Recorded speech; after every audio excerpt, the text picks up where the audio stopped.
السلام علیکم ناظرین۔ جیسا کہ پچھلی ویڈیو میں نے آپ سے یہ وعدہ کیا تھا کہ اگلی ویڈیو اللہ کے ذکر کرنے کے فوائد و فضائل پر ہوگی، اور آج میں نے اپنا وعدہ پورا کر دیا۔ آج میں آپ کو اللہ سبحانہ و تعالیٰ کا ذکر کرنے کے فوائد بتاؤں گا۔ ناظرین، آگے رجب کا مہینہ آنے والا ہے، اور رجب کے بعد رمضان المبارک میں صرف ایک مہینہ رہ جائے گا۔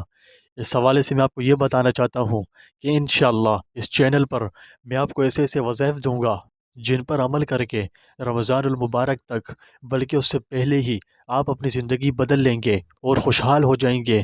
میں آپ سے یہ مدبانہ درخواست کرتا ہوں کہ میرا یہ مقصد پورا کرنے میں، یعنی ہر مسلمان کو ان میں آپ بھی آ جاتے ہیں، ایک کامیاب انسان بنانے کے خواب کو حقیقت میں بدلنے کے لیے میرا بھرپور ساتھ دیجیے۔ آپ کے ساتھ کے بنا میرے اس خواب کو پورا کرنے میں کافی وقت لگ جائے گا۔ اگر آپ کا ساتھ رہا تو انشاءاللہ اللہ کی ذات سے امید ہے کہ کچھ ہی دنوں میں خواب حقیقت میں بدل جائے گا۔ اس لیے آپ سے جتنا ہو سکے ہمارا ساتھ دیجیے، اور اس چینل کو جلد کامیاب بنانے کے لیے اس چینل کو سبسکرائب کر کے بیل آئیکن پر کلک کریں، اور اس چینل کی ویڈیوز اپنے تمام دوستوں کے ساتھ بھی شیئر کرتے رہیں، ٹھیک ہے؟ ناظرین، میں اپنے وعدے کو پورا کرنے کے لیے آج میں آپ کو ذکر الہی کے چند زبردست فوائد و فضائل بتاؤں گا۔ اللہ سبحانہ و تعالیٰ کا فرمان ہے کہ خوب سمجھ لو کہ اللہ کے ذکر میں یہ خاصیت ہے کہ اس سے دلوں کو اطمینان حاصل ہو جاتا ہے۔ اللہ کے اس فرمان کی روشنی میں دیکھا جائے تو آج کل عام طور پر ہر کوئی کسی نہ کسی پریشانی میں مبتلا ہے۔ جسے دیکھو پریشانی ہی کے گلے شکوے کرتا ہے۔ یہ پریشانیاں اور مصیبتیں ہم پر صرف اس وجہ سے مسلط ہوئی ہیں کہ ہم نے اللہ کے ذکر سے منہ موڑ لیا ہے، ذکر کرنے کو بوجھ سمجھتے ہیں۔ لیکن جو ذکر الہی میں مشغول ہیں، جنہوں نے اللہ کا ذکر ہر حال میں کرنے کی لذت چکھ لی ہے، تو ان سے پوچھو ذکر میں کتنی لذت ہے، اور انہوں نے ذکر کرنے سے زندگی میں کیا کیا پایا۔ یہ سب آپ کو صرف اسی وقت پتہ لگ سکتا ہے جب آپ خود اللہ کا ذکر کریں گے۔ آپ میرا یقین مانیے، اگر آپ کو صرف ایک دفعہ بھی ذکر الہی کرنے کا مزہ آ گیا تو مجھ سے لکھ کر لے لو، آپ کو زندگی میں کبھی اللہ کا ذکر کیے بغیر چین نہیں ملے گا۔ اللہ کرے کہ ایسا ہو۔ اگر ایسا ہو جائے تو آپ کی زندگی دنیا میں ہی جنت کا مزہ چکھ لے گی۔ جو شخص اللہ کا ذکر کرتا ہے تو شیطان اس کے قریب بھی نہیں آ سکتا۔ یاد رہے کہ انسان کی پریشانیوں اور مصیبتوں و آفتوں میں مبتلا ہونے کے پیچھے شیطان ملعون ہی ہوتا ہے۔ یہ کم بخت ویران جگہوں میں داخل ہو کر اپنی نحوست سے ہر طرف نحوست پھیلا دیتا ہے، اور یہ انسان کے جسم میں اس کے خون کے ذرات میں شامل ہو کر اس سے اتنے گناہ کرواتا ہے کہ انسان کے سر پر پریشانیوں اور آفتوں کے پہاڑ کھڑے کر دیتا ہے۔ یاد رکھیں کہ کائنات کا کوئی بھی کام اللہ رب العزت کی مرضی کے بغیر نہیں ہو سکتا، نل بٹا نل فیصد بھی نہیں ہو سکتا۔ ایسا ممکن ہی نہیں کہ کائنات کا ایک چھوٹا سا کام بھی خود ہی ہو جائے۔ ہاں، مگر جب اللہ چاہے۔ اب آپ کے دل میں کیا بات چل رہی ہے میں اچھے سے جانتا ہوں، تو یہ بات بھی یاد رکھیں کہ انسان جو معاملہ اختیار کرتا ہے اور جیسا گمان کرتا ہے تو اللہ رب العزت بھی اس کے ساتھ ویسا ہی معاملہ فرماتا ہے، اور اس کے گمان کے مطابق ہی اس کے ساتھ معاملات کو بنا دیتا ہے۔ یعنی انسان اللہ کی ذات سے جیسا گمان رکھے گا تو اللہ اس کے ساتھ اس کے گمان کے مطابق ہی معاملہ فرمائیں گے۔ تو میں یہ عرض کر رہا تھا کہ شیطان ویران جگہوں میں داخل ہو کر وہاں اپنی نحوست پھیلا دیتا ہے، جس کے نتیجے میں وہاں سے چین و سکون ختم ہو جاتا ہے۔ ویران جگہوں میں انسان کا جسم بھی آ جاتا ہے۔ اسے یوں سمجھیے کہ حضور صلی اللہ علیہ وسلم کا ارشاد ہے کہ جو شخص اللہ کا ذکر کرتا ہے اور جو نہیں کرتا، ان دونوں کی مثال زندہ اور مردے کی سی ہے، کہ ذکر کرنے والا زندہ ہے اور ذکر نہ کرنے والا مردہ ہے۔ اس حدیث سے مراد یہ ہے کہ زندگی ہر انسان کو اپنی محبوب ہے، اور مرنے سے ہر انسان گھبراتا ہے۔ تو حضور صلی اللہ علیہ وسلم نے اسی لیے ارشاد فرمایا کہ جسے مرنے سے ڈر لگتا ہے تو وہ اللہ کا ذکر کثرت سے کرتا رہے۔ جو اللہ کا ذکر نہیں کرتا وہ زندہ ہو کر بھی مردے ہی کے حکم میں آتا ہے، جس کی وجہ سے اس کی زندگی بیکار ہے۔ بعض علماء کرام فرماتے ہیں کہ یہ دل کی حالت کا بیان ہے کہ جو شخص اللہ کا ذکر کرتا ہے اس کا دل زندہ رہتا ہے، اور جو ذکر نہیں کرتا اس کا دل مردہ یعنی مر جاتا ہے۔ ذکر کرنے والے بڑے اونچے درجے کے خوش قسمت لوگ ہوتے ہیں۔ ان کے بارے میں رسول اللہ صلی اللہ علیہ وسلم نے بے حد فضائل ارشاد فرمائے ہیں۔ ایک جگہ ارشاد فرمایا کہ اگر ایک شخص کے پاس بہت سے روپے ہوں اور وہ ان کو تقسیم کر رہا ہو اور دوسرا شخص اللہ کے ذکر میں مشغول ہو تو ذکر کرنے والا افضل ہے۔ سبحان اللہ۔ ناظرین، اس حدیث کا مفہوم آپ کو سمجھ میں تو آ گیا ہوگا۔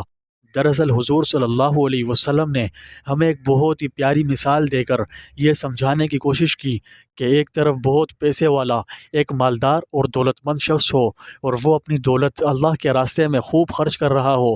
اگرچہ احادیث مبارکہ میں اللہ کے راستے میں مال و دولت خرچ کرنا یہ ایک بہت بڑی سعادت کی بات بتائی گئی ہے، اور اسے اللہ کے راستے میں اپنا مال خرچ کرنے پر دنیا و آخرت میں بہت فضائل و انعامات کا وعدہ کیا گیا ہے، اور ان کے اس اقدام کی یعنی اللہ کے راستے میں اپنا مال خرچ کرنے کی بہت تعریف کی گئی ہے اور سراہا گیا ہے۔ میرا کہنے کا مقصد یہ ہے کہ اللہ کے راستے میں خرچ کرنا یہ ایک بہت بڑی چیز ہے۔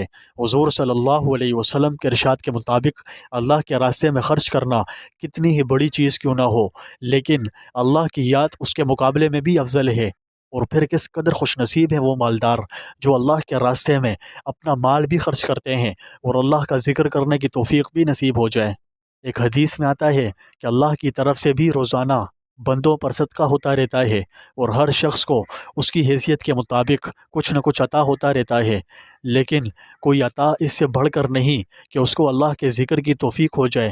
ایک دوسری حدیث میں آتا ہے کہ زمین کے جس حصے پر اللہ کا ذکر کیا جائے وہ حصہ نیچے ساتوں زمینوں تک دوسرے حصوں پر فخر کرتا ہے۔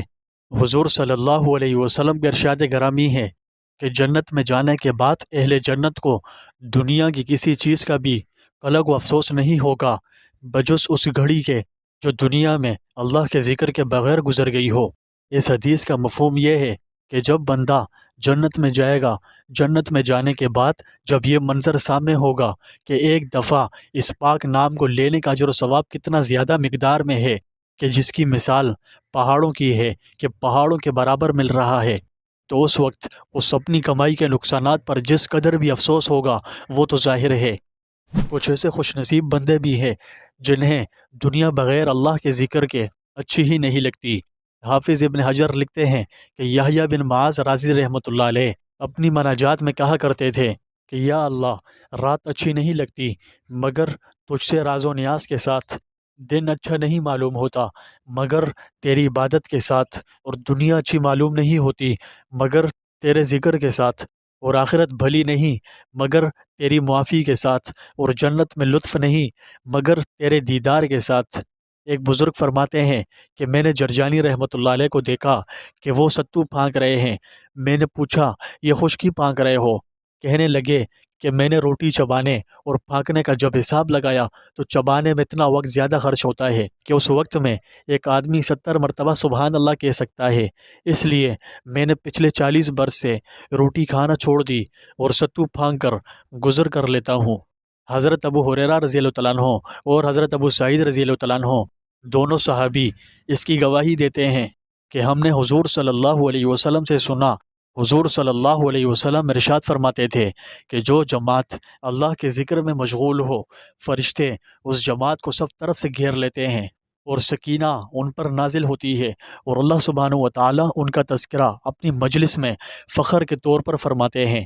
حضرت ابو ذر رضی اللہ تعالیٰ عنہ نبی اکرم صلی اللہ علیہ وسلم کا ارشاد نقل کرتے ہیں کہ تجھے اللہ کے تقوی کی وصیت کرتا ہوں کہ تمام چیزوں کی جڑ ہے، اور قرآن شریف کی تلاوت اور اللہ کے ذکر کا اہتمام کر کہ اس سے آسمانوں میں تیرا ذکر ہوگا اور زمین میں نور کا سبب بنے گا۔ اکثر اوقات چپ رہا کر کہ بھلائی کے بغیر کوئی کلام نہ ہو، یہ بات شیطان کو دور کرتی ہے اور دین کے کاموں میں مددگار ہوتی ہے۔ زیادہ ہنسی سے بھی بچتا رہے کہ اس سے دل مر جاتا ہے اور چہرے کا نور جاتا رہتا ہے۔ جہاد کرتے رہنا کہ میری امت کی فقیری یہی ہے، مسکینوں سے محبت رکھنا، ان کے پاس اکثر بیٹھتے رہنا، اور اپنے سے کم حیثیت لوگوں پر نگاہ رکھنا اور اپنے سے اونچے لوگوں پر نگاہ نہ کرنا کہ اس سے اللہ کی نعمتوں کی ناقدری پیدا ہوتی ہے جو اللہ نے تجھے عطا فرمائی۔ قرابت والوں سے تعلقات جوڑے رکھنے کی فکر رکھنا، وہ اگرچہ تجھ سے تعلقات توڑ دیں، حق بات کہنے میں تردد نہ کرنا گو کسی کو کڑوی لگے، اللہ کے معاملے میں کسی کی ملامت کی پرواہ نہ کرنا، تم دوسروں کے عیبوں پر نظر نہ ڈالنا، اور جس عیب میں خود تم مبتلا ہو اس میں دوسرے پر غصہ نہ کرنا۔ اے ابو ذر، حسن تدبیر سے بڑھ کر کوئی عقل مندی نہیں، اور ناجائز امور سے بچنا بہترین پرہیزگاری ہے۔ اور خوشخلقی کے برابر کوئی شرافت نہیں۔ ناظرین، میں نے کچھ مستند احادیث مبارکہ سے ذکر کرنے کے چند بہت ہی زبردست فضائل و فوائد بیان کیے ہیں۔ جو شخص اللہ کا ذکر کرنے کا معمول بنائے گا تو یہ اس کے لیے ہر چیز کو کافی ہو جائے گا۔ جو شخص کثرت سے اللہ کا ذکر کرتا رہے گا تو اللہ تعالیٰ اسے شیطان مردود کے شر سے اپنی حفظ و امان میں رکھے گا، اسے ہر غم سے نجات عطا فرمائے گا، اس کی تمام پریشانیوں کو خوشیوں میں بدل دے گا، تمام مشکلات کو آسانیوں میں تبدیل کر دے گا، اور جو مصیبتیں ہوں گی اللہ ان سے نجات عطا فرما دے گا۔ ذکر کرنے کے اور بھی بہت سے بے شمار فوائد ہیں، وہ سب انشاءاللہ آنے والی ویڈیوز میں بیان کر دوں گا۔ ناظرین، سب سے افضل ذکر لا الہ الا اللہ ہے۔ جو شخص لا الہ الا اللہ کثرت سے پڑھتا رہے تو اسے کون کون سے دین و دنیاوی فوائد حاصل ہوں گے، اس حوالے سے انشاءاللہ آنے والی ویڈیوز میں بتاؤں گا، اور کوشش کروں گا کہ کم وقت میں جتنا زیادہ ہو سکے آپ کو اس کے فضائل بتانے کی کوشش کروں۔ آپ کثرت سے اللہ کا ذکر کرنے کا معمول بنا لیں، کیونکہ اس کی برکت سے آپ کو ایسے ایسے فوائد ملیں گے جو میں نے بتا دیے ہیں۔ بس المختصر یہ کہ آپ کی زندگی جنت بن جائے گی۔ آپ اس کی کوشش کیجئے کہ دنیاوی کام کاج کے ساتھ فضول باتوں سے بچتے ہوئے اللہ کا ذکر کریں۔ اس سے نہ صرف آپ کو ثواب ملے گا، گناہ معاف ہوں گے، بلکہ دنیا کے اعتبار سے بھی بے حد فوائد کثیر تعداد میں ملیں گے۔ اگر آپ چاہتے ہیں کہ ایسا ہو تو پھر آپ اللہ کا ذکر کرنا شروع کر دیں۔